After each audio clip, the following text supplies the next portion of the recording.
नमस्कार दोस्तों, मैं प्रवेश राठौर स्वागत करता हूं आपका द फाइनेंस कनेक्शन में। आज की वीडियो का टॉपिक है ITR-1 फॉर असेसमेंट ईयर 2026-27 या फाइनेंशियल ईयर 2025-26। तो आज की वीडियो में हम कंप्लीट प्रोसेस देखने वाले हैं कि कैसे ITR-1 फाइल करनी है। वीडियो में आगे बढ़ने से पहले रिक्वायर्ड इन्फॉर्मेशन देख लीजिए जो आपको इनकम टैक्स रिटर्न फाइल करने से पहले अपनी कलेक्ट करके रखनी है। मोस्टली आपकी 90% जो इनकम रिपोर्ट होती है वो इन्हीं 3 डॉक्यूमेंट में रिपोर्ट होती है, जो कि AIS होता है, TIS होता है और फॉर्म 26 होता है। वीडियो में आगे बढ़ने से पहले मैं आपको बता दूं कि ITR-1 और ITR-2 की लास्ट डेट 31 जुलाई 2026 है। इसके बाद आप रिटर्न तो फाइल कर सकते हैं, लेकिन आपको लेट फी साथ में पे करनी पड़ेगी। अगर आपकी इनकम 5 लाख से ज्यादा है तो 5,000 रुपए पे करने हैं, अगर 5 लाख से कम है तो 1,000 रुपए पे करना है। तो चलिए पोर्टल पे चलते हैं। आपको सिंपली इनकम टैक्स पोर्टल पे आना है और यहाँ पर लॉगिन पे क्लिक करना है। लॉगिन पर क्लिक करने के बाद आपको अपना पैन नंबर डालना है और कंटिन्यू पे क्लिक कर देना है। इसके बाद आपको इसको चेक मार्क करना है और यहाँ पर अपना पासवर्ड डालना है और कंटिन्यू कर देना है। कंटिन्यू करने के बाद आपको ये होम पेज पर लेकर आएगा, जहाँ पर आपको इनकम टैक्स रिटर्न फाइलिंग का ऑप्शन दिखेगा। यहाँ पर आपको अपना असेसमेंट ईयर सिलेक्ट करना है। इसके बाद आपको मोड ऑफ फाइलिंग सिलेक्ट करनी है और कंटिन्यू कर देना है। इसके बाद आपको चार्ट न्यू फाइलिंग पे क्लिक करना है। इसके बाद अपना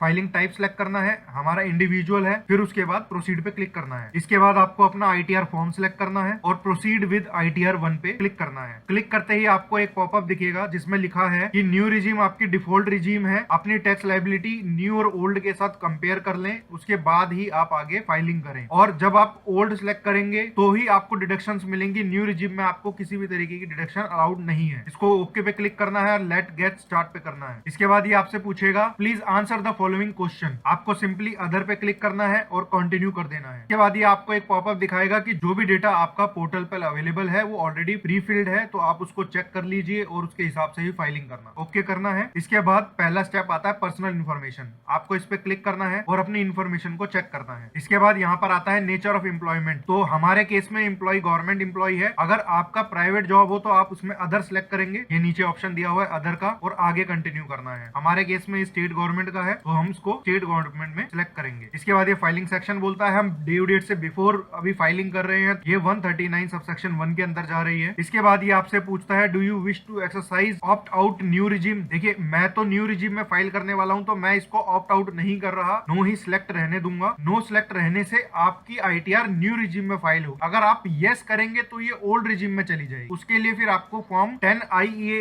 फाइल करना होगा। तो हम अभी न्यू रिजीम में फाइल कर रहे हैं तो उसको हम नो रहने देंगे और आगे बढ़ेंगे। इसके बाद ये पूछता है कि आपकी रिटर्न कोई ऑथराइज रिप्रेजेंटेटिव या SSC फाइल कर रहा है, तो हमारे केस में नो है। और फिर इसके बाद ये आपकी बैंक डिटेल दिखाता है। ध्यान रखिएगा बैंक डिटेल अगर आपकी नहीं डली हो या गलत डली हो तो आप यहाँ पर उसको ऐड अनदर करके ऐड भी कर सकते हैं, नहीं तो अगर आपकी बैंक डिटेल सही है तो उसको ऐसे ही रहने दीजिएगा और आगे बढ़ जाइएगा। तो मेरी इन्फॉर्मेशन ठीक है, मुझे कंफर्म पे क्लिक करना है। ये देखिए जब हम ITR फाइल कर रहे थे हमारी पर्सनल डिटेल के अंदर इसने एक क्वेश्चन पूछा था, is the secondary address same as the primary address. तो ये बोल रहा है कि भाई आपके एक ही एड्रेस है या मल्टीपल एड्रेस है। अगर सेकंड एड्रेस भी वही है जो प्राइमरी एड्रेस है तो आपको उसको यस पे क्लिक करना है। अगर आपका रजिस्टर्ड एड्रेस कुछ और है और अभी कहीं और रह रहे हैं तो आपको नो करके उसकी डिटेल डालनी होगी यहाँ पर। तो हमारे केस में सेम है तो हम उसको यस करेंगे और सेव कर देंगे। इसके बाद मुझे कंफर्म पे क्लिक करना है। कंफर्म पे क्लिक करते ही हमारा एक ग्रीन टिक आ गया है। इसके बाद हमें नेक्स्ट स्टेप पे जाना है, ग्रोस टोटल इनकम पे क्लिक करेंगे। यहाँ पर जो भी सैलरी आपको रिसीव हुई होगी वो ऑटोमेटिकली पिक कर लेगा, और अगर किसी भी तरीके के कोई अलाउंसेस जो एग्जाम नेचर का हो वो नहीं होगा तो यहाँ पे 0 दिखाएगा। न्यू रिजीम में कोई भी अलाउंसेस वैसे भी अलाउ नहीं है, तो ध्यान रखिएगा उसको डालना नहीं है। इसके बाद आपकी नेट इनकम आ जाएगी। स्टैंडर्ड डिडक्शन 75,000 है न्यू रिजीम के अंदर, तो वो इसमें से लेस हो जाएगी। जो बाकी बचेगा वो आपकी टैक्सेबल सैलरी मानी जाएगी। तो यहाँ पर आपका एक सेक्शन कंप्लीट होता है। इसके बाद नेक्स्ट आता है इनकम फ्रॉम हाउस प्रॉपर्टी। अगर आपकी हाउस प्रॉपर्टी से कोई इनकम है तो उसकी इंफॉर्मेशन आप यहाँ पर डाल सकते हैं, अगर नहीं है तो इसको ऐसे ही छोड़ दीजिएगा और नेक्स्ट स्टेप पे चले जाइएगा, जिसमें आता है next step other sources. Other sources में जैसे कि बैंक अकाउंट से कोई इंटरेस्ट आया हो, कोई FD करी हो उसका इंटरेस्ट आया हो, अगर इनकम टैक्स में लास्ट ईयर रिफंड था उसके ऊपर कोई इंटरेस्ट मिला हो वो इसमें डाल सकते हैं, या कोई और अदर नेचर की इनकम जो आपकी प्राइमरी इनकम नहीं है वो इसमें आप डाल सकते हो। तो हमारे केस में सेविंग बैंक इंटरेस्ट है, वो ऑटोमेटिकली इसने ले लिया है जो कि सही है, तो हम इसको क्लिक करके आगे बढ़ेंगे। इसके बाद आता है एग्जम्प्ट इनकम। अगर आपकी किसी भी तरीके की कोई एग्जम्प्ट इनकम है जो नेचर में एग्जम्प्ट होती है, जैसे कि अगर आपने कोई इंश्योरेंस पॉलिसी ली हो जो मैच्योर हो गई हो उससे पैसा आया हो, तो वो भी आपकी एग्जम्प्ट इनकम ही होती है, तो वो यहाँ पर आप डाल सकते हैं। इसके बाद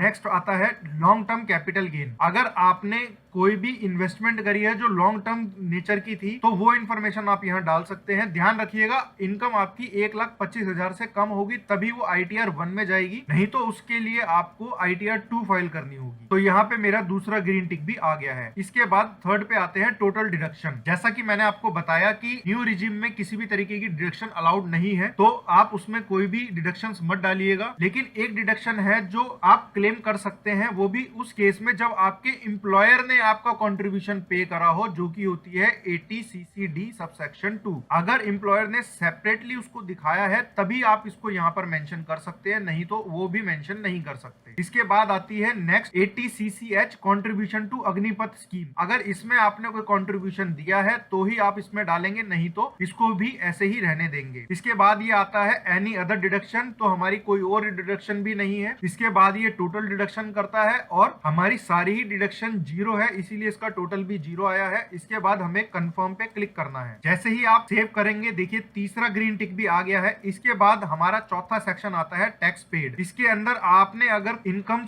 अर्न करी है और किसी भी इनकम की वजह से आपका टैक्स बना है तो वो टैक्सेस यहाँ पे शो करने हैं। अगर आपका किसी भी तरीके का TDS या TCS कटा है तो वो यहाँ पर शो करना है, या ऑटोमेटिकली भी ये डेटा पिक कर लेगा AIS CIS के बेसिस पर। अगर आपने किसी भी तरीके का एडवांस टैक्स या सेल्फ असेसमेंट टैक्स पे करा होगा तो वो भी यहाँ पर डालना है। हमारे केस में किसी भी तरीके का कोई भी टैक्स नहीं बना है, कोई हमारा TDS डिडक्ट नहीं हुआ, कोई एडवांस टैक्स या सेल्फ असेसमेंट टैक्स की पेमेंट नहीं हुई है, तो वो जीरो ही है और उसको हम कंफर्म करेंगे। तो हमारा यहाँ पे चौथा भी ग्रीन टिक आ गया। इसके बाद आता है verify your tax liability detail. इस पर आपको क्लिक करना है। यहाँ पर आपने जो भी इनकम अर्न करी है उसकी पूरी डिटेल आ जाएगी, जो भी टैक्सेस बन रहे होंगे वो डिटेल आ जाएगी, और जो भी आपने लेट फी पे करनी हो या आपने कोई भी टैक्सेस पे करे हो, फी पे करी हो, वो सारी इन्फॉर्मेशन यहाँ पर आ जाएगी। तो हमारे हिसाब से ये सारी इन्फॉर्मेशन सही है। इसके बाद हम कंफर्म कर देंगे और ये हमारी ITR तैयार हो गई है। यहाँ पर आपको प्रोसीड टू वेरिफिकेशन पे क्लिक करना है। यहाँ पर आपको पूरी रिटर्न की समरी आ जाएगी, जो जो इन्फॉर्मेशन आपने फिल करी है तो वेरीफाई कर लीजिएगा। देखिए यहाँ पे tax payable on total income 6900 rupees आ रहा है, बट उसमें रिबेट मिल गई है सेक्शन 87A के अंदर। जैसे कि अगर आपकी बेसिक एग्जम्पशन लिमिट जो गवर्नमेंट ने दी है वो 4 लाख रुपए है, लेकिन सेक्शन 87A के तहत अगर आप 12 लाख रुपए तक भी अर्न करते हैं और सैलरी के केस में 12,75,000 रुपए तक भी अर्न करते हैं, तब भी आपको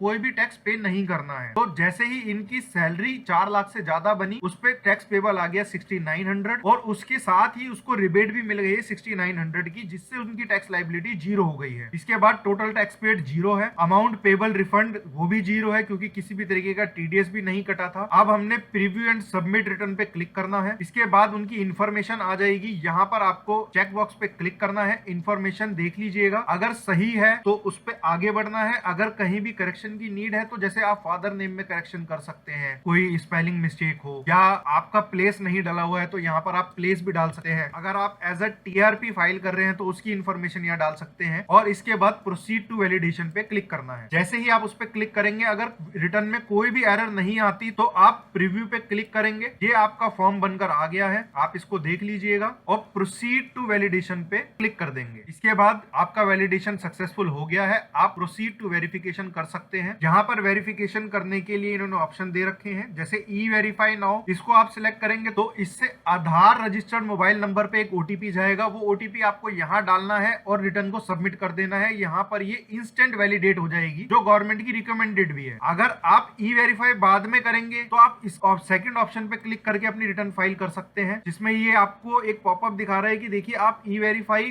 कर तो सकते हैं लेकिन आपको वो 30 दिन के अंदर करना होगा, नहीं तो आपकी रिटर्न इनवैलिड हो सकती है। या verify via ITR V, you can submit the return now and verify the return by sending a signed ITR V। तो इसमें ये कह रहा है कि रिटर्न आप अभी सबमिट कर दो, जो एक्नॉलेजमेंट निकल कर आएगी उसका प्रिंट आउट लो, उस पर साइन करो और डिपार्टमेंट को फिजिकल फॉर्म में भेज दो। वो भी 30 दिन के अंदर भेजनी है ताकि आपकी ITR वेरीफाई हो सके। तो ITR भरने के ये फाइनल सबमिशन के 3 स्टेप दिए हुए हैं। हम इसको सिलेक्ट करेंगे अभी E-वेरीफाई लेटर करके और यहाँ पर कंटिन्यू कर देंगे। जैसे ही हम सबमिट करने के लिए जाएंगे ये एक पॉपअप दिखाएगा, यहाँ पर हमें इसको सबमिट पे क्लिक करना है और यहाँ पर हमारी ITR सबमिट हो गई है विदाउट एरर। इसके बाद आप प्रोसीड पे क्लिक कर सकते हैं। ये आपको दिखाएगा कि भाई अभी आपने ITR E-वेरीफाई नहीं करी है, 30 दिन के अंदर कर लीजिएगा। यहाँ हमारी एक्नॉलेजमेंट डाउनलोड हो गई है, बट वो फाइनल वाली से थोड़ी सी डिफरेंट होती है। देखिए वो कुछ इस नेचर की होती है। ये देखिए यहाँ पर आपको पूरे तरीके से ITR एक्नॉलेजमेंट निकल कर नहीं आती क्योंकि अभी वेरिफिकेशन कंप्लीट नहीं हुआ है। इस पेज पे यहाँ पर आपको साइन करना है। अगर आप फिजिकल फॉर्म में भेजने वाले हैं तो यहाँ पर आप सेकंड पॉइंट पर आके देखेंगे तो इसमें ये एड्रेस दिया हुआ है। अगर आप आधार OTP से वेरीफाई नहीं करते और आप फिजिकल फॉर्म में भेजना चाहते हैं तो आपको इस एड्रेस पे अपनी ITR भेजनी है। Centralise processing centre, income tax department, Bengaluru 560555 तो ये स्पीड पोस्ट से ही भेजना है अगर फिजिकल फॉर्म में आप भेज रहे हैं तो। नहीं तो इसका दूसरा ऑप्शन, जैसे कि हमने ITR फाइल कर दी है, अब उसको आधार OTP के साथ हम E-वेरीफाई भी कर सकते हैं। तो वापस हम पोर्टल पे जाएंगे, गो टू डैशबोर्ड पे जाएंगे, इनकम टैक्स रिटर्न्स पे जाएंगे, व्यू फाइल रिटर्न्स पे जाएंगे और जो लेटेस्ट ITR हमने फाइल करी है उसकी व्यू डिटेल पे जाएंगे और यहाँ पर आपको ऑप्शन मिलेगा E-वेरीफाई रिटर्न। यहाँ पर आपको क्लिक करना है और E-वेरीफाई वाले बटन पे क्लिक कर देना है। यहाँ पर ये आपको कुछ ऑप्शंस देगा। हम आधार OTP वाला ऑप्शन सिलेक्ट करेंगे और कंटिन्यू पे क्लिक कर देंगे। यहाँ पे ये एग्री करने को बोलेगा, जनरेट आधार OTP करेगा और यहाँ पर आपको OTP डाल देना है। OTP डालने के बाद आपको वैलिडेट पे क्लिक करना है और ये आपकी रिटर्न E-वेरीफाई हो गई है सक्सेसफुल। आप देखिए अब हम दोबारा से डाउनलोड एक्नॉलेजमेंट करेंगे और अब हम देखेंगे तो ये बिल्कुल कंप्लीट एक्नॉलेजमेंट डाउनलोड हो गई है फुल पेज के साथ और लास्ट में यहाँ क्लियरली मेंशन है, do not send this acknowledgement to C Bengaluru. अगर आप आधार से वेरीफाई कर देंगे तो बेंगलोर भेजने की जरूरत नहीं पड़ेगी। तो आई होप आपको ये प्रोसेस समझ में आ गया होगा और वीडियो यूजफुल लगा होगा। अगर वीडियो आपको यूजफुल लगा तो वीडियो को लाइक करना ना भूलें, साथ ही अपने फ्रेंड्स के साथ इसको शेयर करें जिनको जरूरत है, ताकि वो भी अपनी ITR टाइम से फाइल कर लें। और ऐसी ही और वीडियो के लिए हमारे चैनल को सब्सक्राइब करें और बेल आइकन को प्रेस करें ताकि हमारी वीडियोस की अपडेट आपको मिलती रहे। थैंक यू, मिलते हैं नेक्स्ट वीडियो।